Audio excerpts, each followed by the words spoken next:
Okay, so in front of me are two fairly popular laptops. This is the XPS 13 2-in-1. This is the Spectre X360 from HP. And this product in particular was sent to me 2 months ago, and a lot of people were asking for a review on this thing, and I held off because I knew that this was coming out. I knew that the Spectre X360 was going to be updated, and I wanted to make sure that any review I did of the XPS 13 2-in-1 included this in the conversation because these guys are direct competitors and they are the best 2-in-1 convertible laptops on the market. So if you're interested in something like this, then this is what this video is for. Now, if you don't know what these are, what makes a laptop a convertible laptop is the fact that when you open it up, you can flip it all the way around. So you can use it as a tablet if you so choose, or you can just use it as a regular clamshell laptop if that's your jam. But it gives you that versatility, and I think this stuff is very popular among students because they just want that all-in-one device. That's what we have here. So I am very glad that I held off on this review first because I'll just be straight up, the Spectre is better by quite a bit, and you'll understand why. Okay, the first thing I'm going to talk about is performance. Now, between the two, I don't care what Intel's marketing team is pushing on the internet, these are not high-performance laptops at all. These are not good for video editing, they're not good for gaming. What they are really good at, however, is being really light and very portable and being very good for just regular computer use. So if that's what you're looking for, go for them. But don't buy this stuff for video editing or gaming because that's just a lie.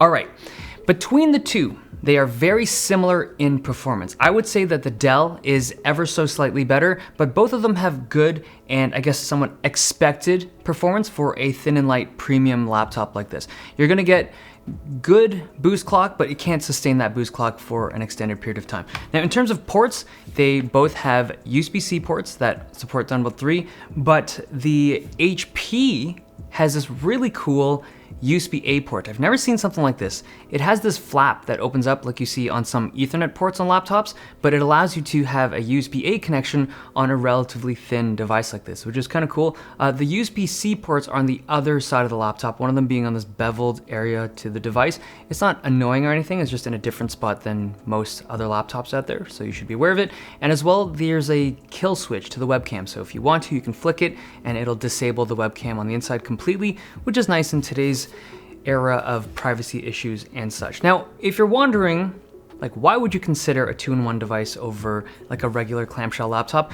The biggest thing is just versatility. So for a lot of people, if they want, they can just run your device in different like clamshell mode, in a tablet mode, whatever. But one of the greatest features is the ability to use your device as a tablet with pen support. And it's a lot more comfortable and natural to write on a screen in this position than it is for a regular clamshell laptop and trying to write on a vertical screen. So that's one of the biggest advantages of these types of devices. Now, to get inside these laptops, they're relatively easy. It's just a few screws for both of them. They both have RAM that's soldered on, kind of becoming a standard in 2019.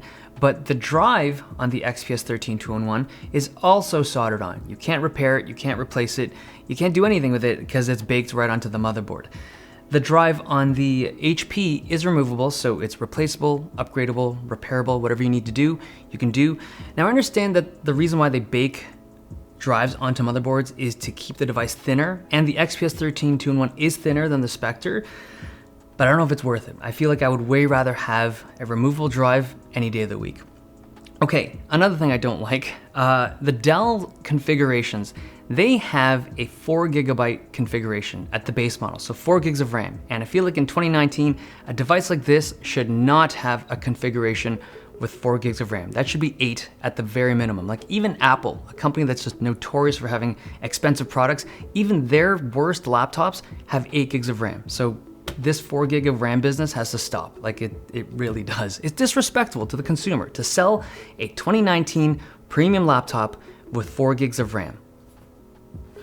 No more. Okay, the battery sizes, just real quickly, they both have great battery life. The XPS 13 gets around 10 hours of battery life, but the Spectre X360 gets closer to 11. So they're both good. It's just that the Spectre has a bigger and better battery life.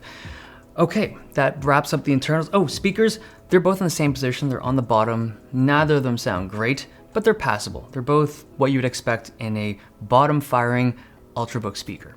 All right, let's talk about keyboards for a minute. The XPS 13 2-in-1 uses a maglev keyboard. So instead of a traditional switch and dome, it uses these magnets underneath each key. And the typing experience does take some time to get used to. I've used these a lot in the XPS 15 2-in-1, so I got used to it. It's still a decent keyboard, but I don't love it. The HP Spectre X360 has a more traditional keyboard. This is really easy to get used to. And I think most people on first try will prefer the Spectre keyboard over the maglev keyboard. The trackpad on the Spectre, however, is a little bit small. It's definitely smaller than the XPS 13 2-in-1, but it's just small compared to most Ultrabooks.